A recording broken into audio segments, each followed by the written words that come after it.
we are busy with a sermon series called The Peacemaker. And who wants to be blessed?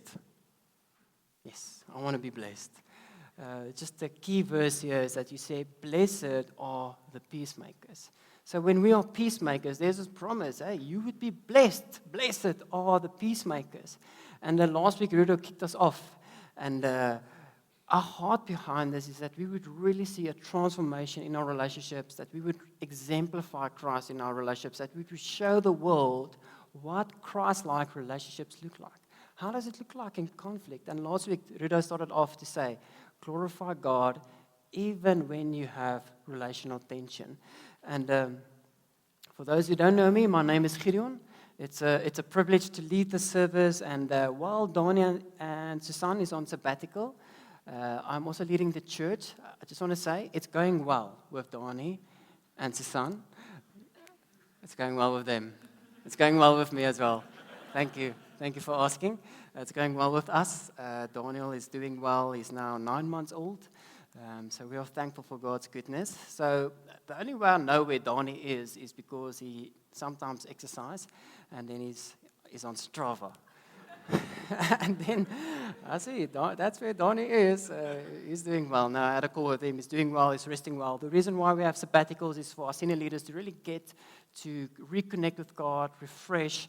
Every 7 years, we give them 3 months to really connect with God.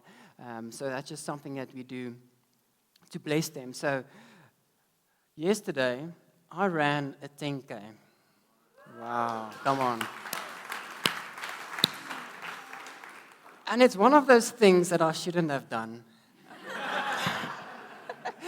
Because I did not get in my exercise and I was a bit off track. I had a plan, but I got a bit sick and there was a bit of it didn't happen. So I pitched up 10Ks, but I have this love-hate relationship with races. Do you want to hear what's my love-hate relationship? Is you sign up, you pay for this race. All right? You pay for it. And then, like, the parking is like all the way on the other side of the city.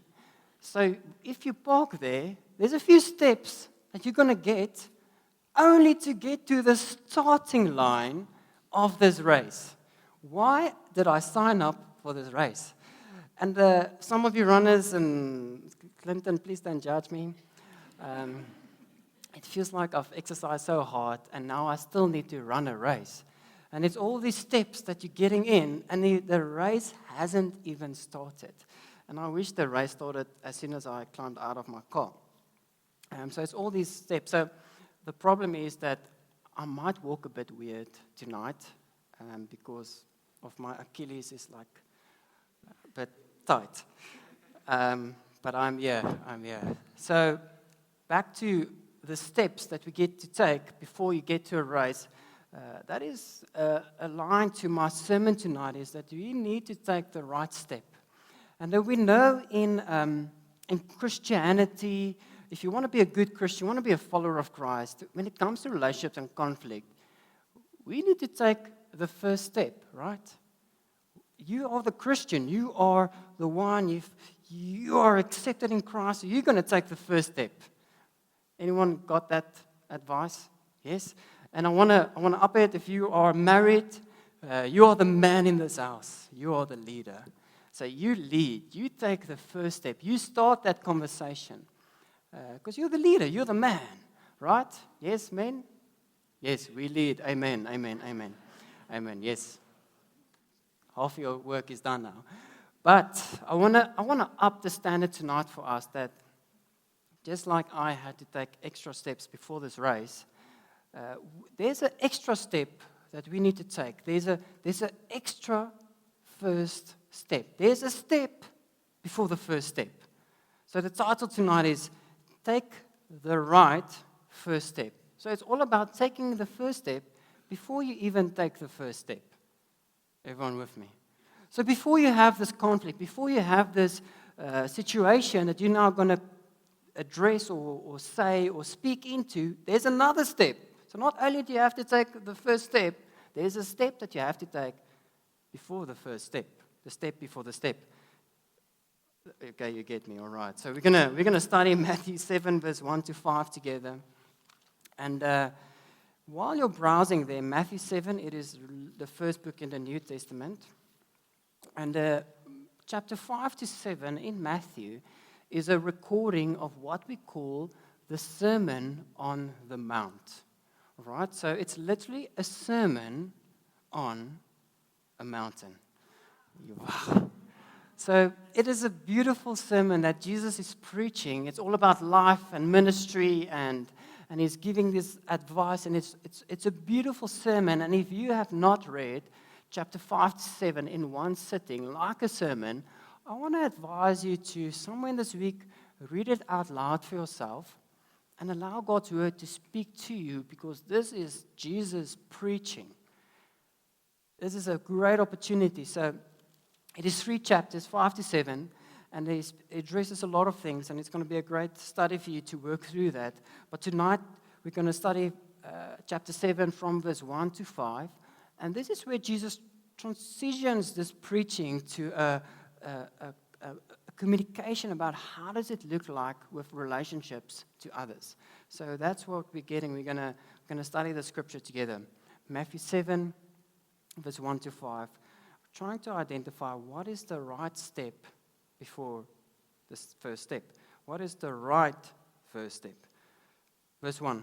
Judge not that you be not judged, for with the judgment you pronounce, you will be judged. And with the measure you use, it will be measured to you. Why do you see the speck that is in your brother's eye, but do not notice the log that is in your own eye?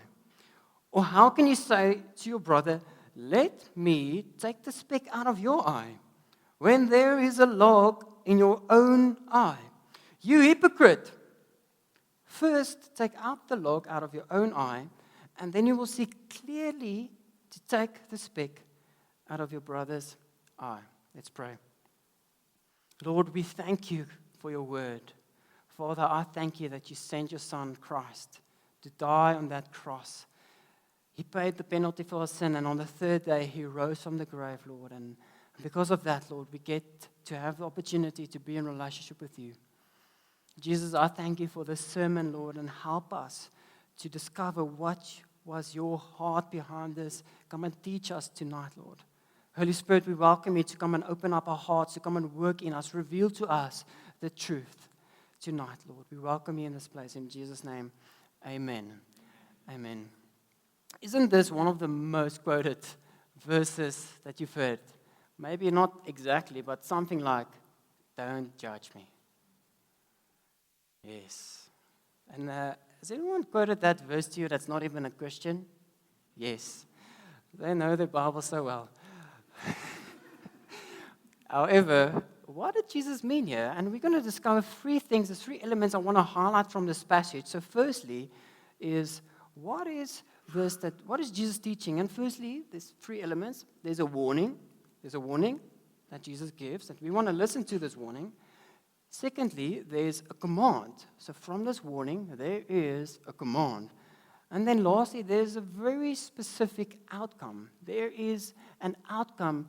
If you listen to this warning, if you obey the command, there is a specific outcome that we want to have in our lives. And that's what we're going to break down tonight. So firstly is the warning. So the warning is this: judge carefully. Judge carefully. Chapter 7, verse 1. Judge not that you be not judged.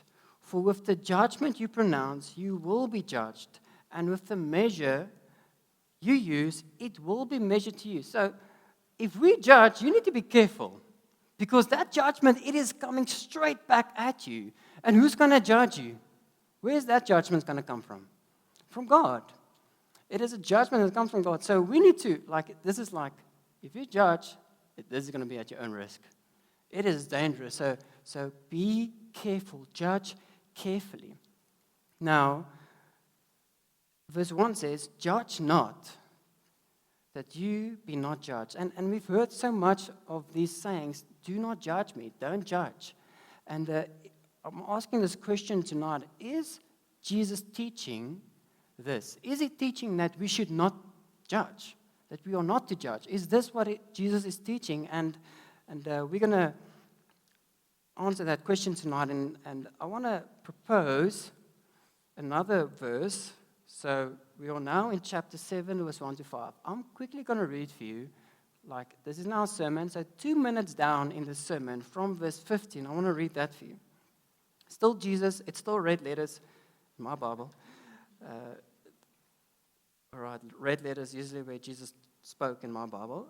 Beware of the false prophets who come to you in the sheep's clothing, but inwardly are ravenous wolves. You will recognize them by their fruits. Are grapes gathered from thorn bushes or figs from thistles? So, what is Jesus saying in this section? He is saying that we should judge people by their fruit. So, it looks like Jesus is contradicting himself.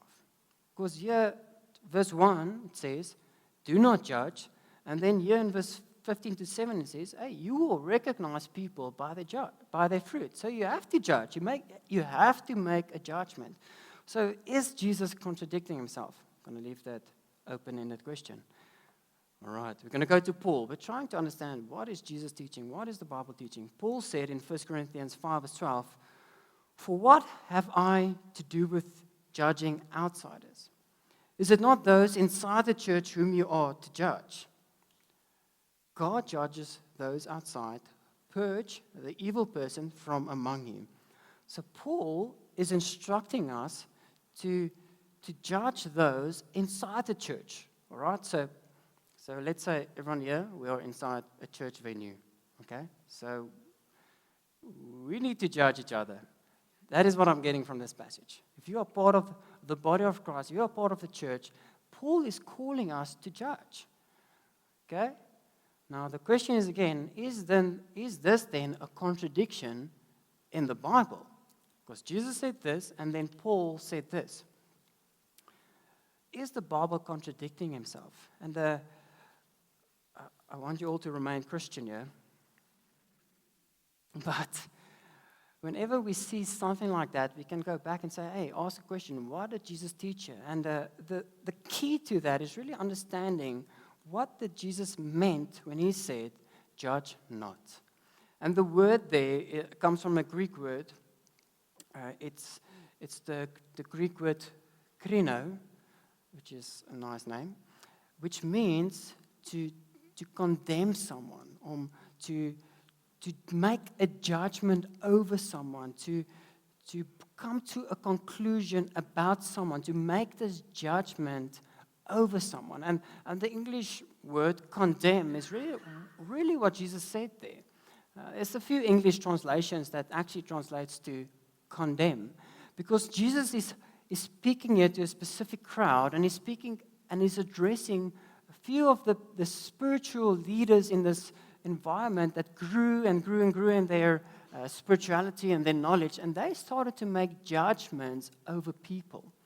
And God calls us to be careful for when we make judgment that we do not disobey what He is teaching here. He is calling us not to make a judgment over someone's value, over someone's worth.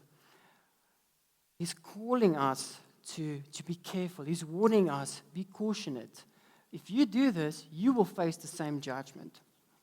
So how does it look like to not listen to this warning? So if Jesus said, do not judge, judge not, if we don't apply that, it looks like this. It's when we have a critical spirit over someone. It is when we think the worst of someone else. If we see actions that people do and you almost read more into it than what they are actually doing, then we are disobeying what Jesus is warning us here. Because Jesus is saying, judge not. It's whenever we condemn someone, whenever we make a value judgment over someone, we are disobeying this first warning. And the question that I ask myself here is, how would I like Jesus to judge me? Like, with grace, with mercy, with love, benevolence, His goodness. That's how I want God to judge me, but it's so easy for us to not judge others with love, with grace, with mercy. God calls us and He warns us, be careful to how you judge. I want to take you to example of this where someone in the New Testament is literally doing this. So you don't have to page there, but in Luke 7, verse 36 to 50, it's this passage that is captured there, and it's this Pharisee with the name Simon, and he is inviting Jesus over for dinner. So Pharisee is inviting Jesus over for dinner. Meanwhile, there is a woman, and if you read that passage, the only identification that this lady has is this: a woman who was a sinner. We don't have a name, but this is how she is described. And this woman who was a sinner, she took an alabaster flask with very fancy oil. She poured it over Jesus. She washed his feet. She used her hair to dry his feet. And all of this is happening in this Pharisee's house. And this Pharisee, in his heart, he thinks, how can this woman, this sinful lady, do this to Jesus? And Jesus, knowing what this Pharisee was thinking, addressed him. Because what this Pharisee was doing is he was condemning this lady because he knew who she was. And we do the same whenever we condemn someone, when we know who someone is and we think of, hey, maybe that was their intentions. Then we don't take heed to this warning, to judge carefully. First warning is judge carefully, because that same judgment can come back to you, but God calls us not to condemn. Secondly, there's a command in this passage. It says, the command is really this: judge yourself first. And this is that step you have to take before the race. That step before the first step is that you need to judge yourself first. You need to get the log out. Verse 3-5, it says, why do you see the speck that is in your brother's eye, but do not notice the log that is in your own eye? Or how can you say to your brother, let me take the speck out of your eye, when there is a log in your own eye? You hypocrite, first take the log out of your own eye. So what is the step before the first step? What is the right first step? Get the log out. Take it out. Identify what is that log and judge yourself first. This is what Jesus is saying. Hey, you have to judge yourself first. Take it out. Take the log out. And we love to judge other people's actions, and then we make a judgment on their intentions. But our own self, we judge our intentions. So I might have done a wrong thing there, but I really love you, and it was just a mistake. And I know what my intentions was. I was loving towards you, so I'm making this argument in my heart saying, but I know my intentions. But we love to judge others on their actions, and we imply their intentions.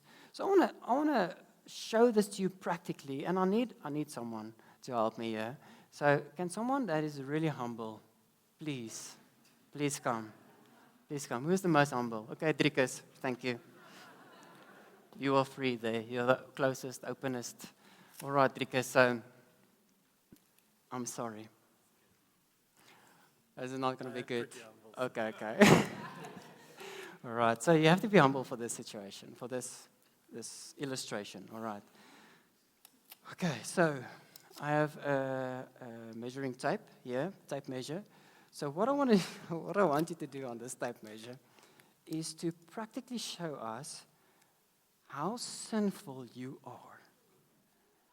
Like, I'm going to hold this side, you're going to walk and think of the sin in your life, how sinful you are, and we're just going to show it to everyone.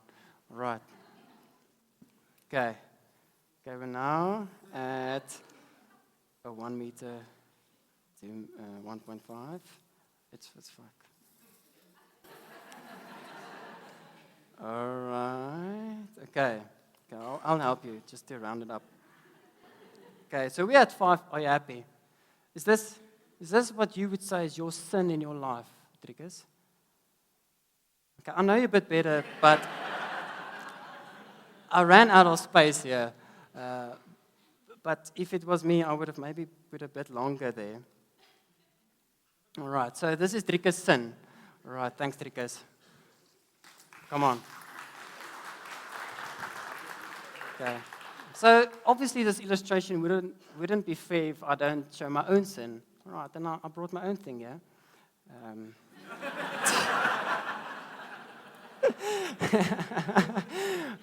To measure my sin, it's all I need. Come on.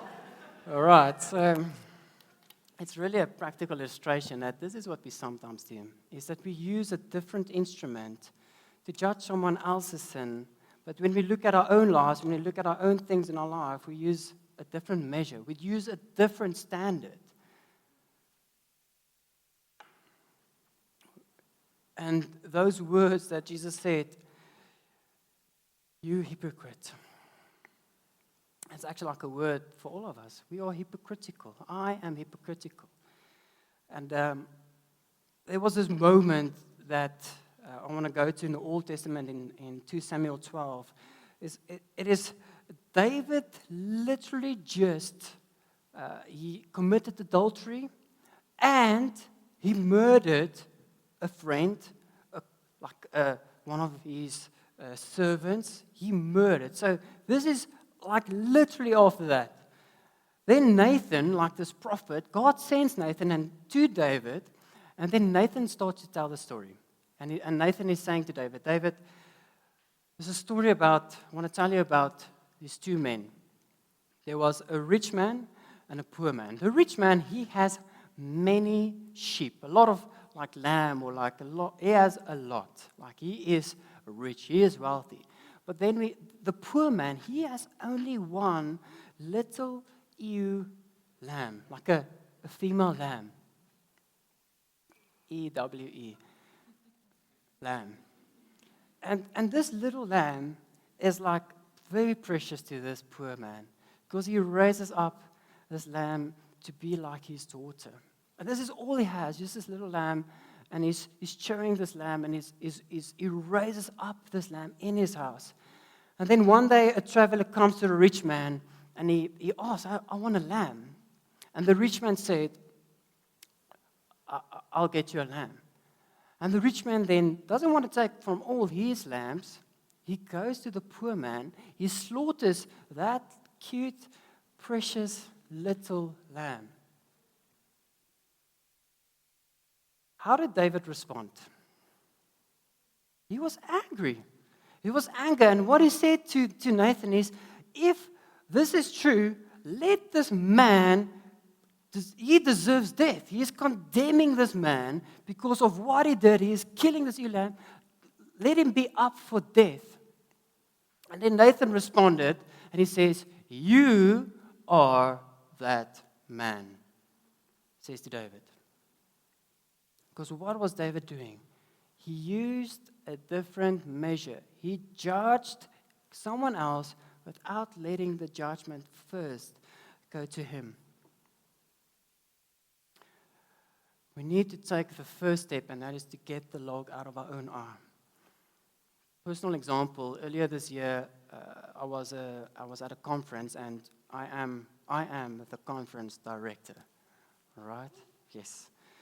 So one of the responsibilities that I had is to make sure that the opener of this conference it's great, okay? It's a big moment. Everything needs to come into play. The band, the sound, there was fancy lights.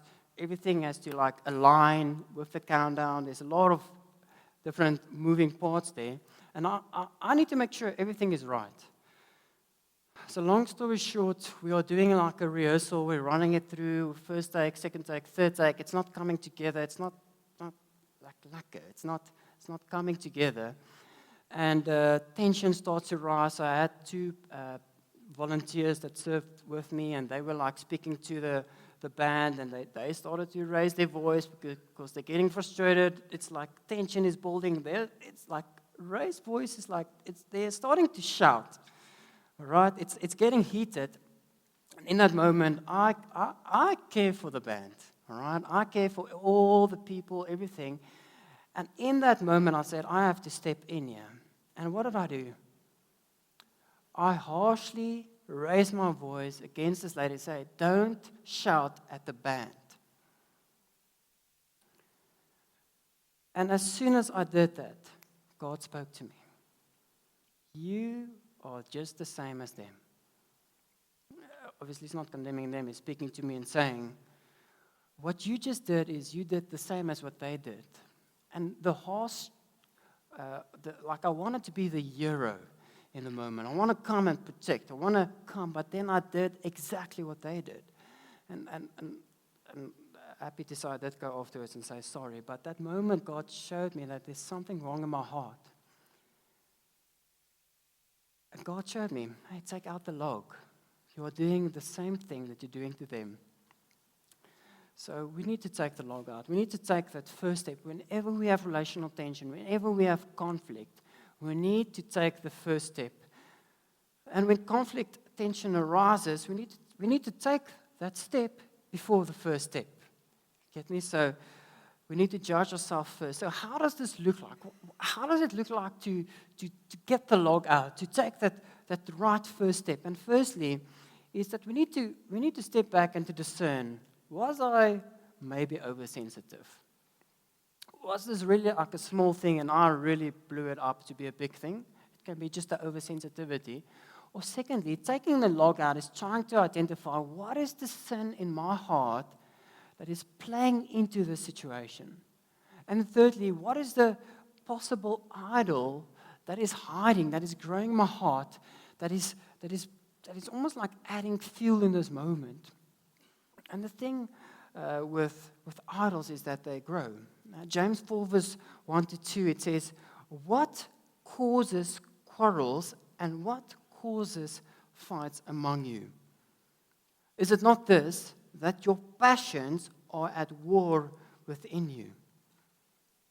So the scripture reveals that what is the cause of war, of arguments, of conflicts, of fights? It is the passion in our own heart. It is the things that is in our heart that is wrong. It's the desires in our heart. And like an idol, it's something in our heart, it's something in our life that we take or we get from that should actually be given from God. I want to give you an example. An idol always starts with a desire. Okay? I'm going to give you my example. A desire starts with this. I have a desire for everything to work out right. I have this desire that this opener, I have a desire.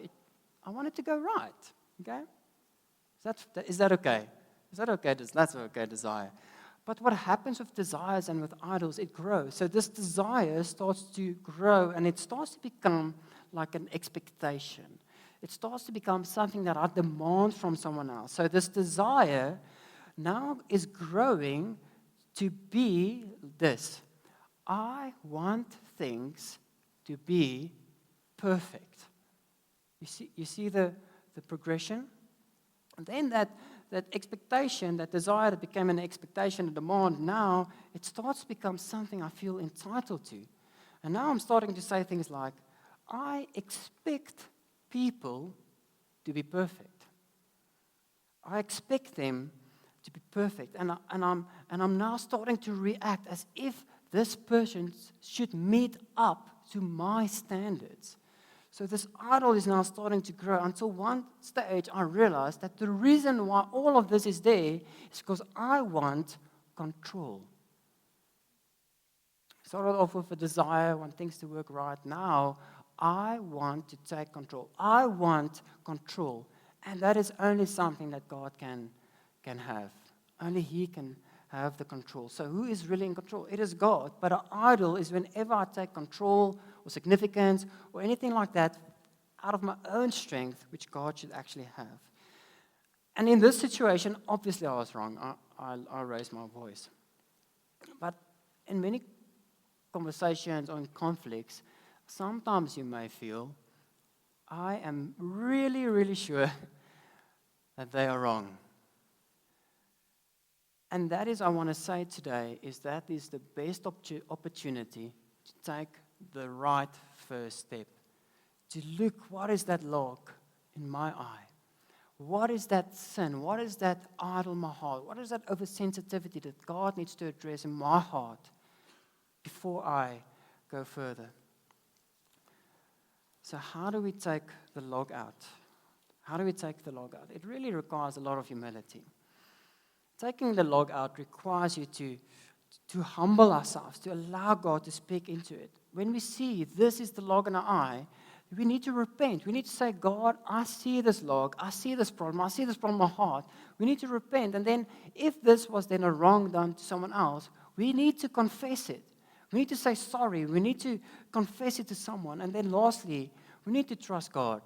Like in this moment, I had to trust God that you are in control. You are sovereign. But we need to trust God. If God did not send his son, Christ, to die on the cross, we could have gotten away with statements like, this is just who I am. If Jesus did not die on that cross, if he did not resurrect, if he did not promise to give us this salvation, which he promises, and which he is doing in our lives, we cannot say statements like, you need to accept me like I am. Because that's not a biblical statement. Because what Jesus did is he did not only die on the cross for our sin, and he brought salvation to our lives, and he paid the price for a relationship between us and God, but he paid that price so much that he didn't want us just to stay like we are, but we get the opportunity to become like Christ. This is good news. It is good news, but we cannot say things like, accept me who I am. This is just who I am. And yes, you have your personality, but we are called by God to become like Christ. And we need to take the right first step. We need to take the log out. We need to humble ourselves and take the right first step. And this is Jesus' command. He's saying, judge yourself first. Get the log out. So when we listen to Christ's warning, when we obey his command, there is this beautiful outcome. There's an accurate judgment. Because now when we get to this conversation, when we get to this conflict, when we get to the situation, we come there differently. We get there and we can see clearly. Verse 5, it says, and then when you have taken the log out, and then you will see clearly to take the speck out of your brother's eye. When we take that right first step, what do we get? We get a better eyesight. We get to better see. We get the opportunity to very accurately see the speck in someone else's eye. Because that is what sin many times does. It blinds us. It really makes us normative to sin, and it blinds us. But when we take this right first step, when we take the log out, God gives us this opportunity to take the speck out. So it's really not an either or. Is it take the log out or is it take the speck out? No, take first the log out, and then we are called to take the speck out. And I believe that is how all of that biblical contradictions and what Jesus said comes together, because the order of it matters. Take the log out first. And as I was praying, I felt like God is giving us a little gift tonight. Tweezer. And when we take that log out, I believe that God is giving us this gift. That when we take a speck out of someone's eye, or wherever that speck is, that God gives us the accuracy to do it with gentleness, to do it with softness, to do it with mercy, to do it with grace, to do it with love. We're going to go in there and we're going to have tweezers. This is God giving us a new ability because of his grace. As a church, God is calling us to be peacemakers. He's calling us to be different. And And I want to share with you this vision that I have for us as a congregation, because I am seeing you, I'm seeing your faces. Welcome here tonight. But you're all connected to people. There's people in your life, there's family, there's colleagues, there's friends, there is people that you know that is not sitting in this room, but you have a relationship with him. And what I experience is that if we go out of this room and we take the log out first, we humble ourselves, we represent Christ to this world, how different do you think those relationships will look like?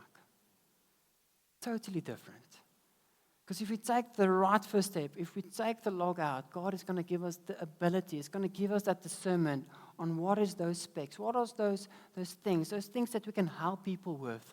And it will really come with humility and grace. So when we take the right step, we listen to Christ's warning. We judge carefully. We judge cautionately.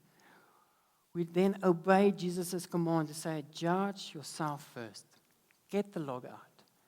And then lastly, we see that there's an outcome. There's an ideal outcome. When once we do that, once we obey this command, Jesus is giving us the ability to accurately judge.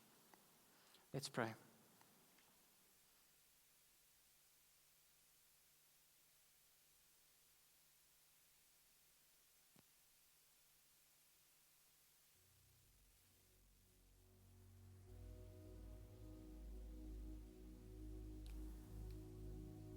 Jesus, tonight we ask you to help us. But we realize it's so easy to use a different standard to those around us than for ourselves, Lord. Holy Spirit, I pray and ask, Lord. Come and reveal what is that sin, that oversensitivity, that idol in our heart, Lord, that you want to come and you want to address it, Lord. It's not just because you desire it, Lord, but it's really best for us. You to point out saying, hey, my son, my daughter, give that over to me. And I want to allow you tonight, church, to ask God. I'm going to give you time. Ask God, what is the log that God wants to come and take out? What are the things in our lives? What are the wrong? It might be a specific relationship that is pointing out a specific conflict that is revealing to you, saying, hey, this is the log, take it out. I want to give you time to pray into that. Lord, I pray that you would now come and reveal. Come and reveal the logs. Come and reveal the problems in our lives, the idols, the sin, the situations, the oversensitivity things, Lord. I pray now. Help us, Lord. Take us there. Take us deeper. Jesus, thank you that you're revealing in this moment. You are showing us, Lord. You are helping us to identify the wrongs, the idols, the sin in our lives. Tonight, I want to thank you again for the cross, Lord, that you already paid the price.